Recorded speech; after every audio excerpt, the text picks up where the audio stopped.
Selamat pagi. Salve.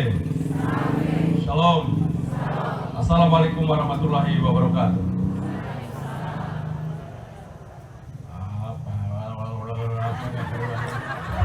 Jawab salam masalah pemalas makanya bangkrut semua. Ulang. Salve. Shalom.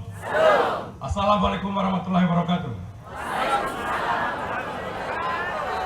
Om Swastiastu. Namo Buddhaya. Salam kebajikan. Terima kasih. Terima kasih. Gitu. Pagi-pagi saja sudah pemalas, gimana mau jadi? Yang saya hormati pejabat, Bupati Flotim, Forkopimda yang hadir,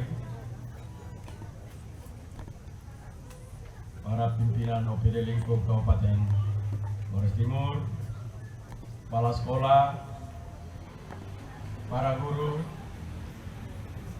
murid-murid, siswa semua yang saya kasihi, saya banggakan.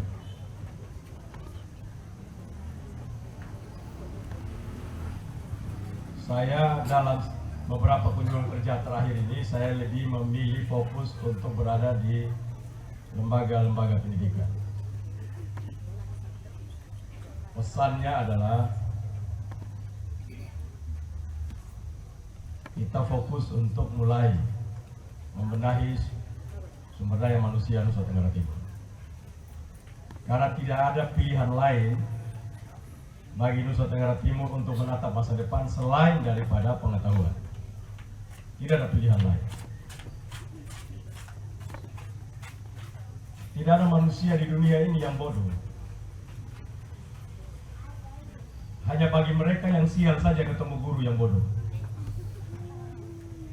Menurut seorang profesor pendidikan dari Stanford University, Profesor Joe Boyler, dia menyatakan dalam pengalaman dia mengajar anak-anak di seluruh dunia tentang matematika, banyak dia bertengkar berbagai profesor yang menganggap ada manusia yang tidak cocok belajar matematika. Karena itu kalau anak ini kalau diajar matematika selalu tidak pernah mampu untuk menyelesaikan.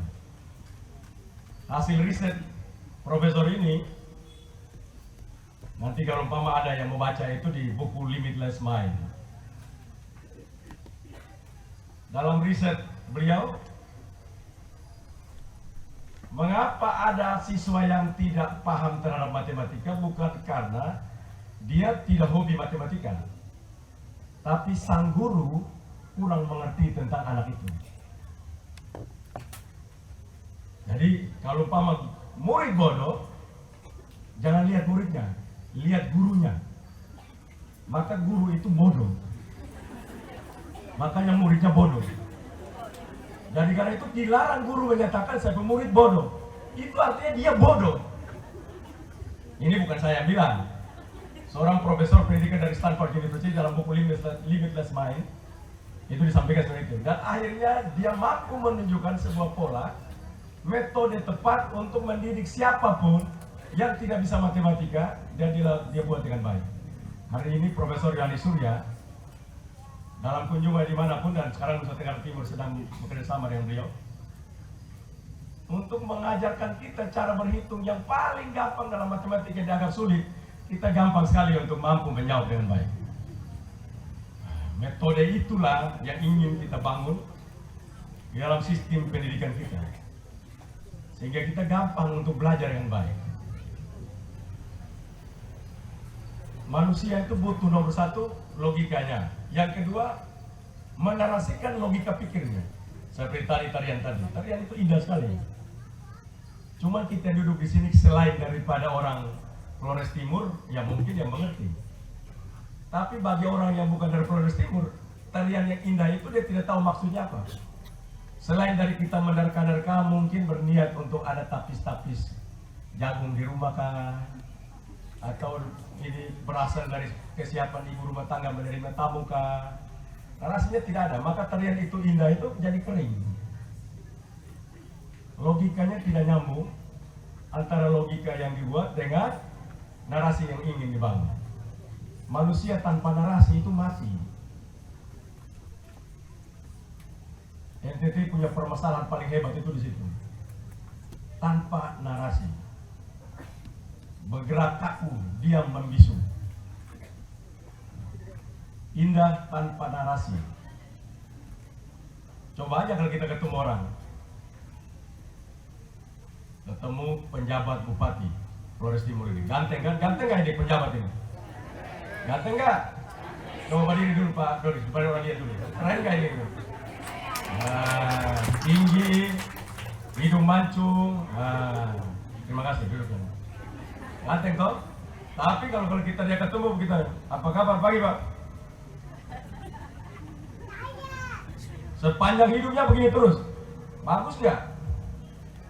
Begini bagus nggak? Di jalan, narasinya ada. Pagi Pak, hai apa kabar? Bagaimana keadaan kamu? Nah, itu bagus. Kita lemah di narasi. Karena itu dunia pendidikan itu membawa orang untuk menjawab seluruh tantangan dan rahasia daripada kehendak Allah di dunia ini. Tanpa pendidikan kita tidak akan paham. Karena itu saya mendorong secara serius lewat Dinas Pendidikan dan Kebudayaan bekerjasama dengan kabupaten kota untuk mulai membenahi pendidikan pada level tingkat TK, SD, SMP. Kalau level ini kuat, karakternya kuat, maka nanti kuliah dimanapun gampang.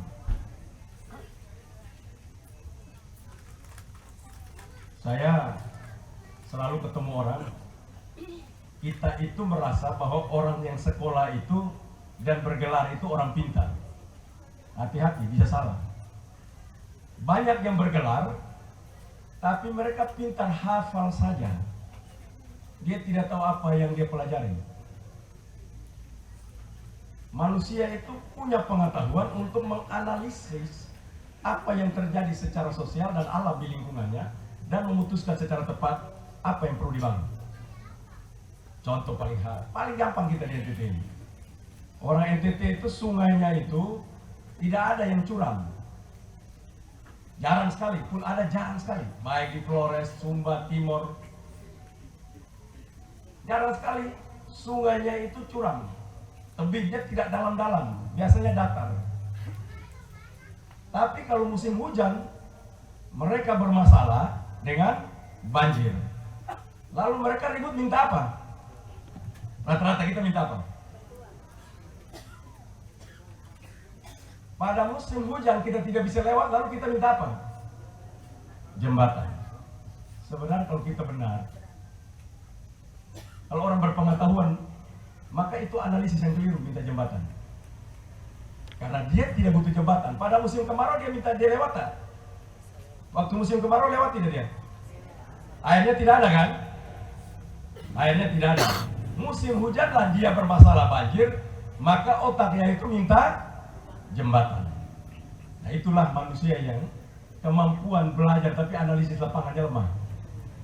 Yang dia butuhkan bukan jembatan, yang dia butuhkan adalah memanage air hujan itu sehingga musim kemarau nanti proses pertanian peternakan itu berjalan terus tanpa kenal waktu. Karena dia tidak butuh jembatan, dia butuh air, manage air. Tapi coba kita lihat musim kemarau di NTT itu kita bermasalah dengan air, musim hujan kita juga bermasalah dengan air.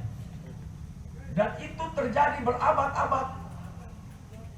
Dan lahir orang-orang di Nusa Tenggara Timur yang cerdas-cerdas itu, tapi tidak ada yang satu pun yang menyatakan, ini salah loh kita bangun jembatan ini.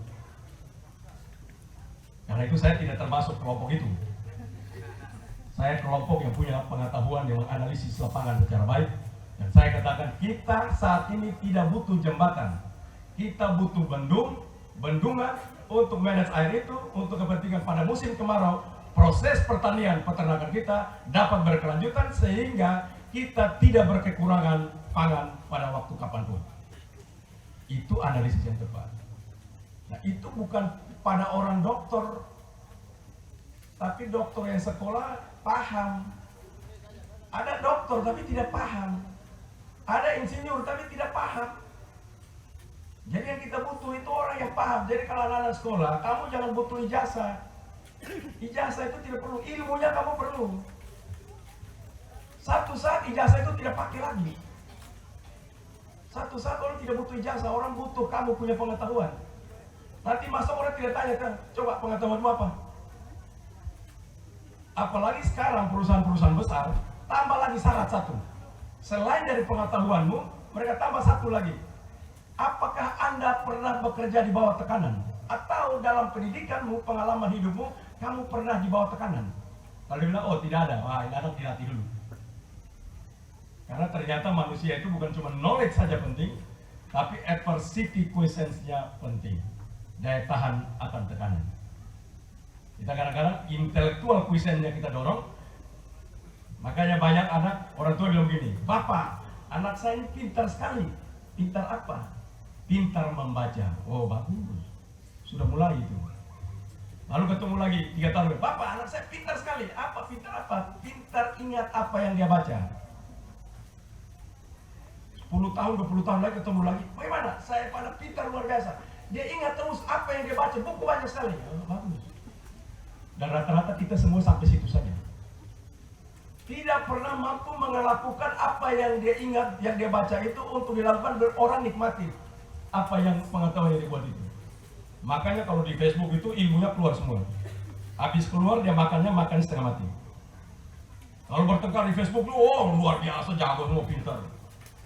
Terlihat seperti dokter semua. Tapi kalau kita cek hidupnya, wah ini sengsara ini manusia. Makan susah ini orang. Kenapa? Karena dia hobi saja, pengetahuannya tanpa turun pada aksiologinya tidak ada. Epistemologi, oh jago, dia seluruh buku dapat. Makanya saya bilang, kita lihat universitas dimanapun, fakultas pertanian, tidak ada orang bertani hebat, tidak ada. Makan susah. Fakultas peternakan, tidak ada yang benar itu berternak sarjana. Kenapa? Karena kita tidak pernah membawa cara berpikir kita untuk landing di lapangan. Maka kenapa Nusa Tenggara Timur tetap seperti itu? Dan ini harus dimulai dari sistem pendidikan kita. Kita memperkenalkan anak-anak kita kepada kekayaan alam yang kita miliki. Saya pastikan bahwa seluruh sekolah di Nusa Tenggara Timur yang sekarang sudah pernah dengar saja yang saya omong, mereka bawa anak-anaknya melihat kekayaan alamnya. Tapi rata-rata semua mengajar dalam kelas. Jarang sekali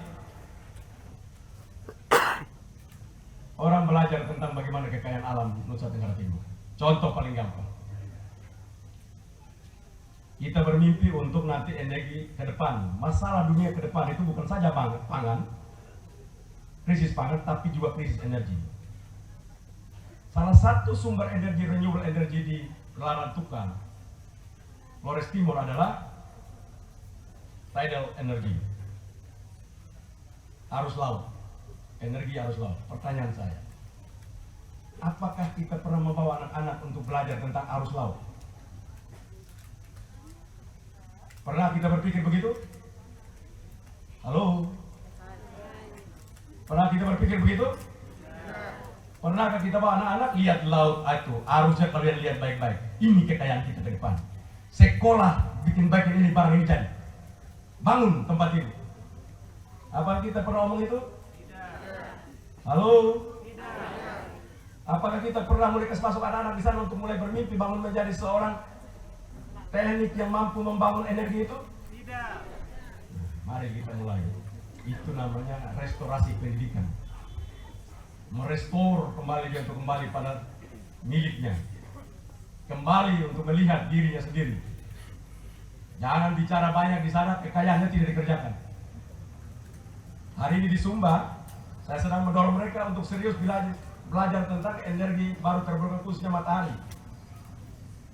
Akan masuk investasi sekitar 4 miliar dolar di sana, sekitar 7 sampai 70 triliun rupiah masuk di situ.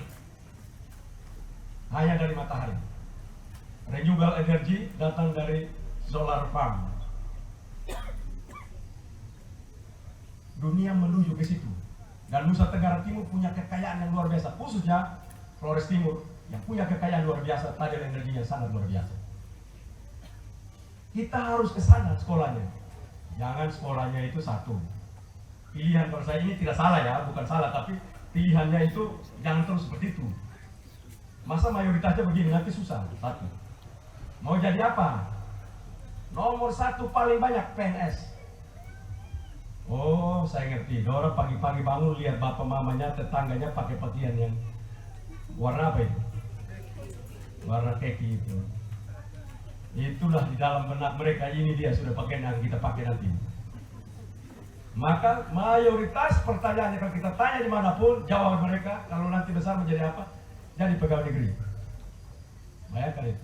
Padahal pegawai negeri, mohon maaf pegawai negeri ya, mohon maaf ya, gajinya makan setengah mati. Setengah mati. Dengan orang punya kelor 5 hektar saja, kalah itu pegawai negeri itu. Nah ini kita punya masalah.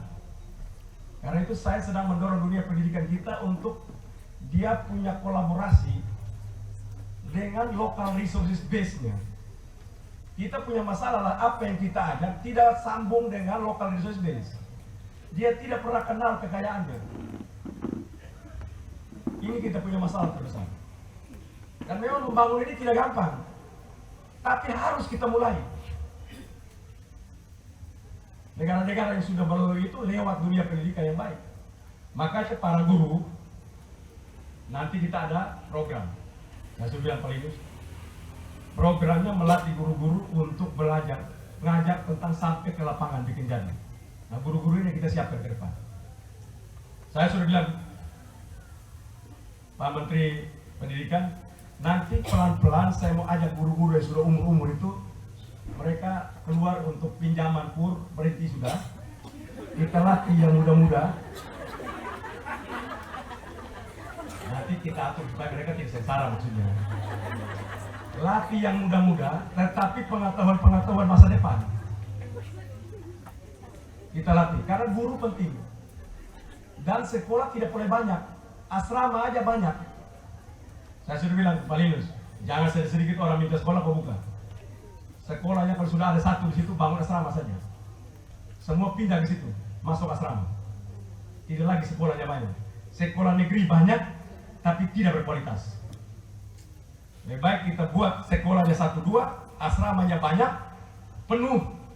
Orang semua tetap di situ, dilatih disiplin, cara berpikir yang baik. Dan itu metode yang paling tepat yang kita miliki nanti. Karena itu saya harapkan supaya nanti paling punya program jam 5 pagi yang ribut satu dunia itu, yang bikin heboh satu dunia. Teman saya di Itali telepon saya, "Hai, Victor, kamu namamu ditulis di sini di koran, utama di Italia." "Oh ya, tentang apa?" "Wah, kamu katanya sangat kejam membuat anak-anak bangun 5 pagi, anak SD, anak TK." Ya, berbahagia juga. Gara-gara orang salah mengerti, akhirnya NTT dikenal di situ, kan bagus juga itu. Tadi kami sedang jual Nusa Tenggara Timur dan cara jam 5 pagi. Minimal orang kenal Nusa Tenggara Timur di seluruh dunia. Hari ini orang tahu Nusa Tenggara Province. Orang bisa kenal itu. Tambah lagi kan, orang kenal Kadisnya. Baju ini Kadis ini, pintar berjual diri. Tantangan kita kepada SMA, SMK. Tantangan kita. Nanti kita turun ke SMP. Saya selalu belajar dari diri saya. Saya waktu di SD tidak pernah, ya saya rezeki karena punya orang tua yang baik yang mengajar saya dengan baik, sehingga saya tidak butuh sekolah itu untuk mengajar saya. Seandainya saya tidak punya orang tua yang mampu mengajar saya dengan baik, saya tidak akan mampu membaca karena saya lihat itu guru saya takut setengah mati. Umitnya itu tutup bibir. Zaman dulu makan saya isap tembakau pakai itu apa namanya? Pipa itu. Di samping kiri itu kalau dibakar dulu. Umitnya sudah panjang, mukanya itu seram sekali, pipanya miring, matanya turun kacamata. Saya tiap hari kalau ke sekolah, kalau bayangkan dia, saya tidak mau. Orang tua saya ini marah-marah terus, kenapa anak tidak mau sekolah? Saya tidak mau bilang, karena saya tajam. Masa saya bilang, saya takut itu guru itu.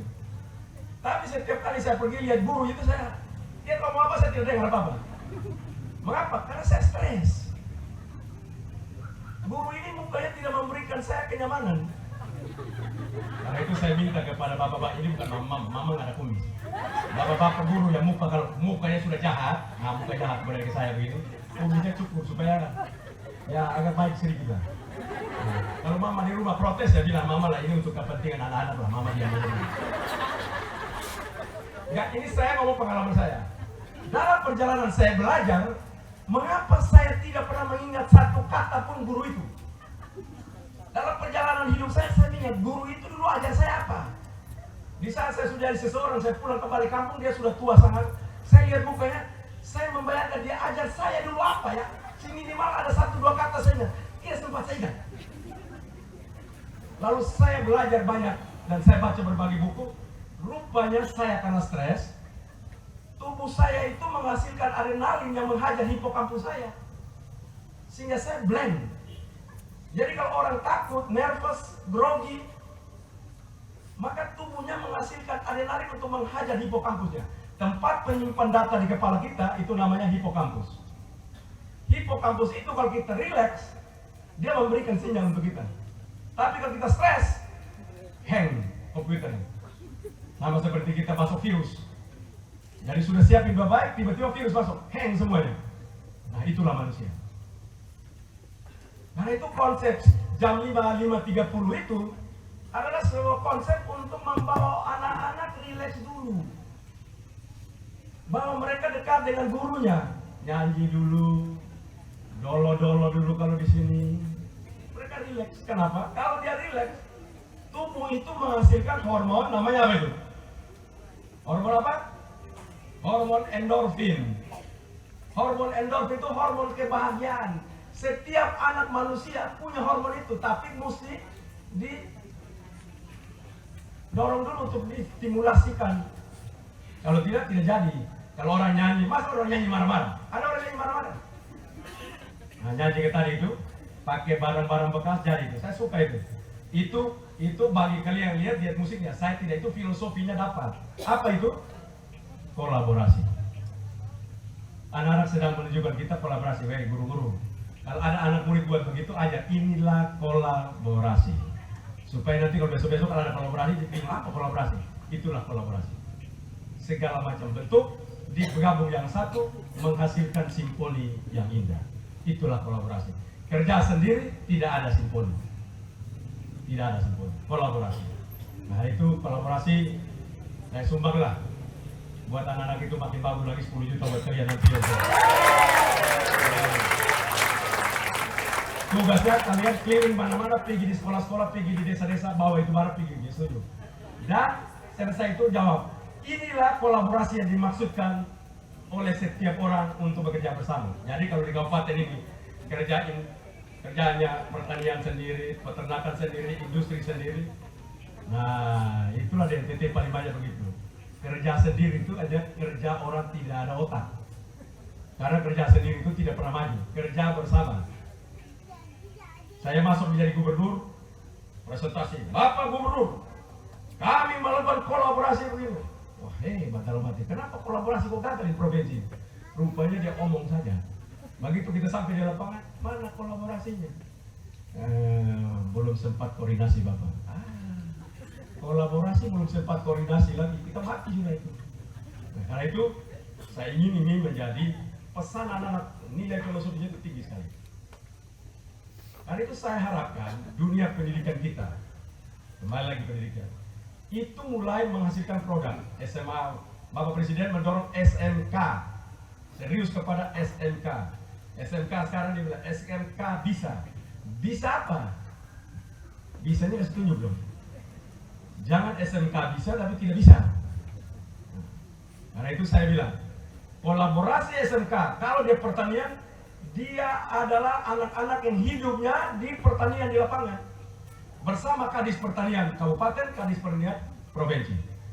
Jadi kalau ada anak yang masuk SMK Pertanian tapi kalau putih mulus, ini SMK Pertanian dalam gudang. Itu namanya begitu. Saya kalau lihat SMK Kadis itu, Karena saya lihat, kau kenapa sudah mulai putih, agak putih-putih sedikit. Nah, tandanya berarti dia tidak di lapangan itu. Apalagi sepatunya sepatu itu yang buat orang bilang sepatu agama itu, mengkilat betul. Itu tanda-tanda ini kepala dinas salah ini. Cara berpakaiannya keliru untuk masuk itu. Nah itu contoh, saya selalu kasih contoh seperti itu. Karena itu saya ingin untuk kita itu dunia pendidikan, Kepalidus atau gitu.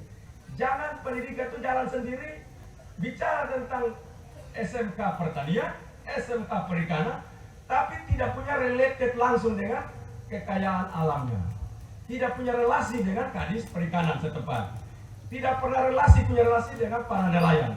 Tidak pernah relasi dengan ikan mana saja ada di situ. Kalau orang yang pintar kan lihat saja dia tahu. Ikan banyak sekali di sana. Bayangkan kalau kita sekolah perikanan baru nelayan lebih tahu. Itu ikannya bagus, banyak sekali di situ. Saya pergi belajar di Sumba, ada seorang tamat SMK saja dari Brasil. SMK peternakan, baru tamat SMK peternakan dari Brasil, orang Brasil. Waktu datang saya bawa sapi, dia bilang, Pak Gubernur, sapi itu tidak bisa bunting lagi. Hah? Bagaimana kau bisa lihat sapi tidak bunting lagi? Ya, menurut ilmu yang saya belajar, dia tidak bukan bunting lagi. Oh, ilmunya sama dengan kita lihat manusia juga ya. Nah, kan tidak mungkin kalau kita lihat umur 60 dia bisa lagi, kan tidak bisa lagi. Nah, kira-kira seperti itu. Nah, ini kita punya anak-anak, saya punya anak-anak yang tamat sekolah peternakan di Undana atau dimanapun, coba kalau itu sapi bisa bunting tidak? Ayo bapak kita mesti cek dulu ya. Nah, kalau ini tidak dilihat saja, sapinya jalan, udah berat. Itu sudah berat. Itu luar biasa mengertinya itu. Nah karena itu saya ingin untuk dunia pendidikan kita itu seperti itu. Jangan kita hanya omong epistemologi, pintar, omong hebat, tidak ada hasil. Omong hebat, kami orang pendidikan pertanian yang luar biasa, tidak hasil. Tidak hasil apa-apa. Pergi di Sumba, saya tidak keluar, Flores bagus lah, ini tempat lain, bukan dia keluar untuk ke tempat lain. Kita dari gubernur mau suruh tanam jagung panen sapi, wah ribut semua, protes tanah sini. Kami sudah biasa begini, kita lihat di Sumba itu sejauh mata memandang tanahnya kosong, mereka ribut terus. Nah kita dorong mereka sekarang. Mereka bisa tanam 41.000 hektar jagung. Itu belum pernah terjadi dalam sejarah ini. Karena itu cara berpikir, kolaborasi yang tepat. Bupatinya kolaborasi, TNI, Polri kolaborasi, anak-anak siswa kolaborasi, pengusaha ikut, DPR ikut, kepala dinas ikut, semua jadi 41.000 hektar jadi. Nah ini kita penting mengapa saya omong ini, dunia pendidikan. Karena kita ini sebentar lagi provinsi ini menjadi provinsi yang hebat luar biasa. Kita bukan provinsi yang akan menjadi provinsi miskin lagi. Kita akan meninggalkan provinsi ini dengan stigma kemiskinan kita akan kita tinggalkan. Mengapa? Kita berterima kasih, nanti saya minta kepada Pak Bupati, Pak Penjabat Bupati, lewat Pak Lino juga dengan SMA SMK. Besok paling lambat sudah video ucapan terima kasih ke Bapak Presiden Joko Widodo yang telah mempercayakan Nusa Tenggara Timur khususnya Labuan Bajo menjadi tuan rumah KTT ASEAN Summit. Sekarang saya mau tanya anak-anak yang sekolah, hadiah 2 juta. Yang mau hadiah 2 juta maju.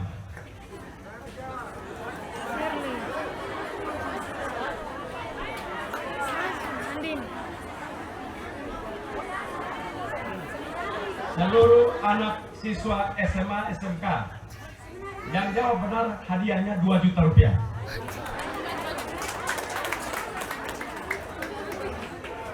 Coba kasih mic dulu. Kasih mic kepada Anda.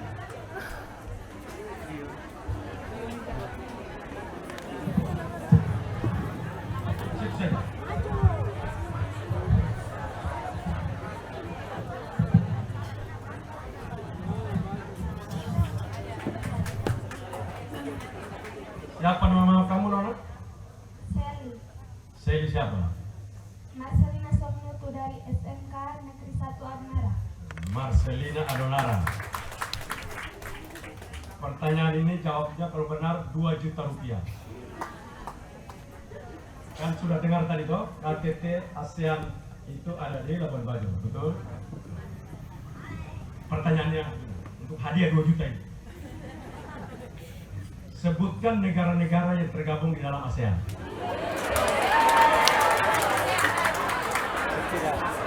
Tidak ada lagi yang maju, tidak ada lagi yang maju, karena nanti maju yang di sini, 2 orang ini. Bisa? Pertanyaannya, sebutkan negara-negara yang tergabung di dalam ASEAN. Indonesia, 1, Thailand, 2, Malaysia, 3, Singapura, 4, 5. Sudah. Lu dapat 500.000 saja.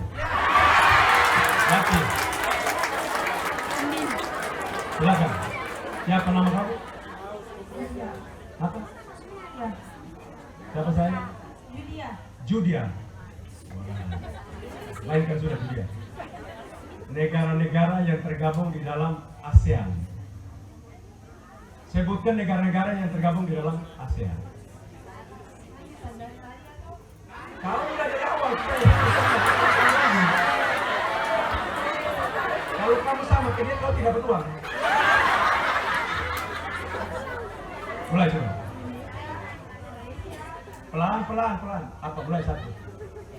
Indonesia, Malaysia, Filipina, Thailand, Singapura,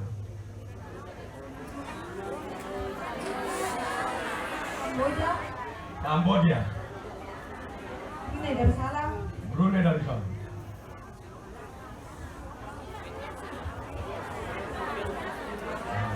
Rp500.000. Oke, yang ketiga, kamu.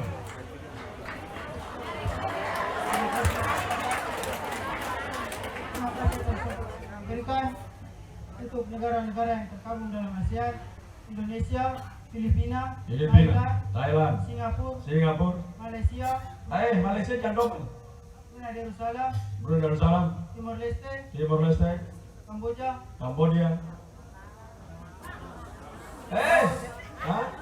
Itu diskon. Apa lagi? Myanmar. Tidak, karena kamu dapat tahu 1,5 juta saja. Oke, terima kasih.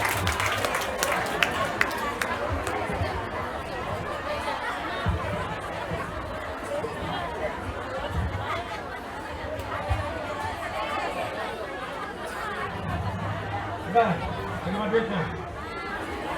500, 1 juta saja.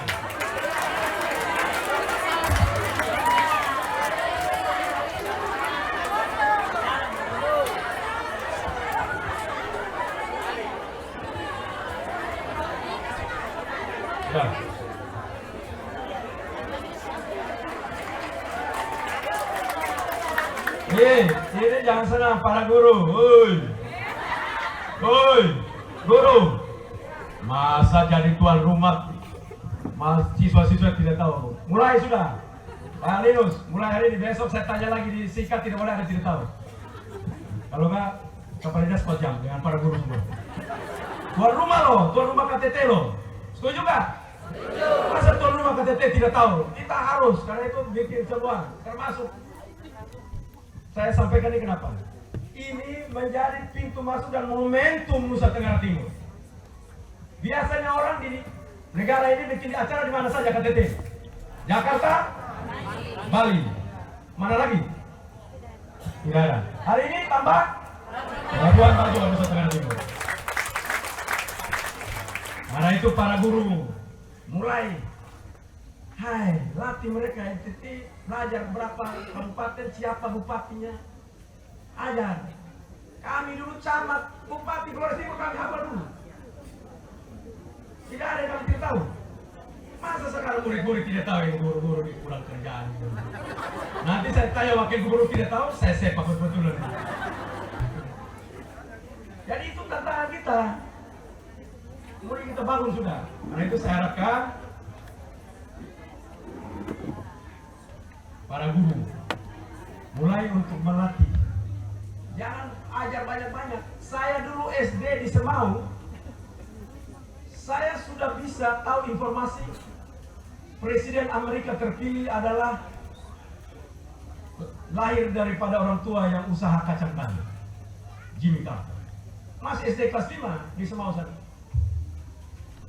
Saya sudah baca itu. Orang tua saya pulang dia baca saya. Presiden Amerika terpilih orang petani.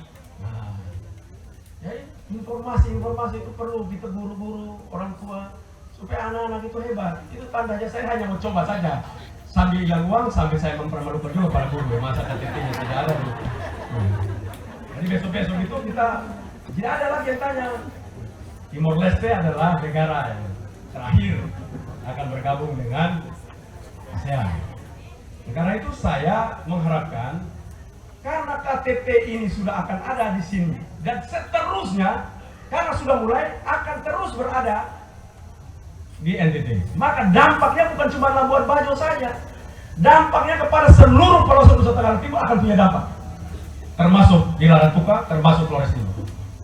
Karena itu kita harus menyiapkan diri secara baik agar nanti berkembangnya maju provinsi ini yang luar biasa nanti kita menjadi pemain utama karena kita telah menyiapkan diri kita dengan baik. Karena itu bahasa Inggris itu penting. Mana orang datang bicara lama holot tidak mungkin lah. Maka itu bahasa Inggris penting. Saya minta bahasa Inggris Pak Linus bersama dengan Pak penjabat tolong mulai sudah. Minggu 2 kali datang taruh sudah, tidak benar juga tadi sudah. Bahasa itu skill. You malu tidak pernah jadi. Tiap hari ya omong lama-lama bisa. Kamu baca lama holot, coba saya pindah kau 10 tahun pergi di Amerika tanpa kau omong lagi lama holot. Pulang orang ngomong bahasa lama holot, kamu mesti berpikir dulu baru jawab.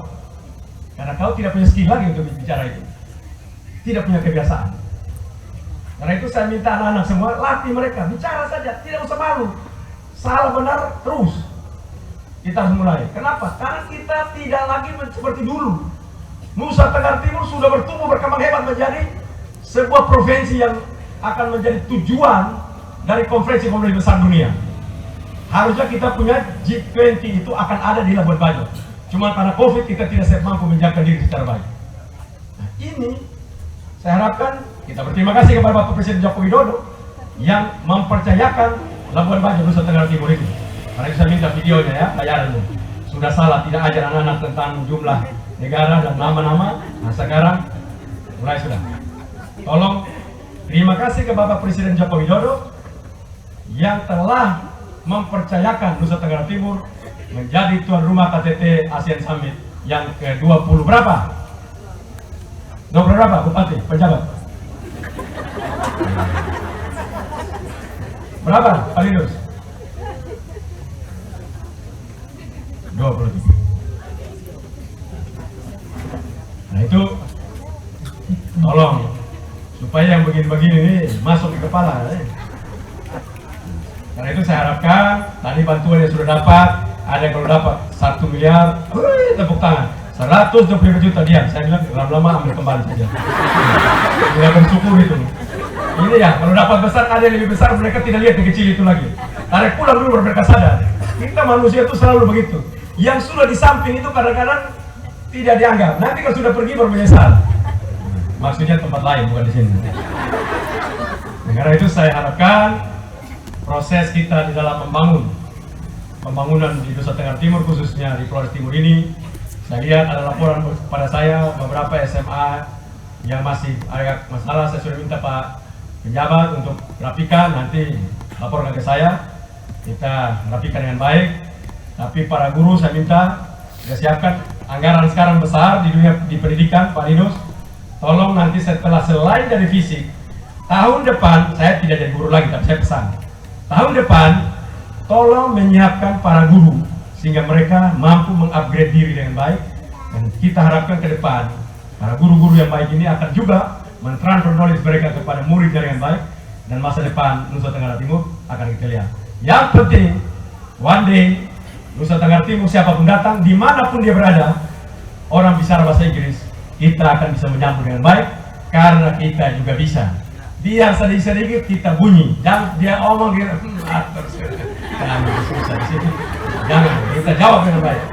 Karena itu saya harapkan mimpi kita untuk membawa Nusa Tenggara Timur maju hanya bisa dijawab oleh dunia. Terima kasih. atas semua perhatian. Terima kasih buat Bupati dan seluruh pejabat. Terima kasih masyarakat Flores Timur yang telah menerima kami dengan begitu hangat dalam pertemuan tadi malam sampai dengan pagi dan siang hari nanti. Saya setelah itu akan berangkat menuju ke Sika untuk melanjutkan kunjungan kerja dan dari situ menuju Labuan Bajo sampai tanggal 12 untuk menyiapkan secara baik KTT ASEAN yang akan datang tanggal 9 sampai 12 Mei nanti. Sekian, terima kasih. Salve. Salve. Salam. Wassalamualaikum warahmatullahi wabarakatuh. Om Santi Santi Santi Om. Namo Buddhaya. Salam kebajikan. Terima kasih. Terima kasih kepada Bapak Gubernur Nusa Tenggara Timur.